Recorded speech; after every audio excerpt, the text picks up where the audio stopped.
hatutajua namna ya kuwahudumia. Yako mengi tutakayowaambia na kuwafanyia, hawatayathamini si kwa sababu hayana thamani, hawatayathamini kwa sababu hayagusi mahitaji yao. Ni kama wewe ukiwa na kiu ya maji, ukipewa chakula, hata kama chakula ni kizuri, hautashukuru sana kwa sababu kwa wakati huo uhitaji wako ni maji. Kwa hiyo inahitaji tuwafahamu hasa wanachokihitaji ili tuweze kuwahudumia. Na tukifanya hivyo, maana yake itaturahisishia katika utendaji kazi wetu. Lakini falsafa yetu ya tatu ni matumizi ya teknolojia. Na hili si jambo la kuliletea mzaha katika wakati wetu. Maana dunia sasa hivi inaendeshwa kwa teknolojia.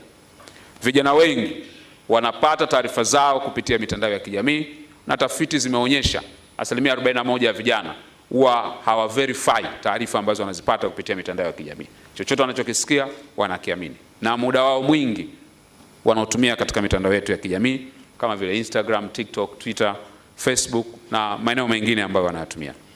Sisi kama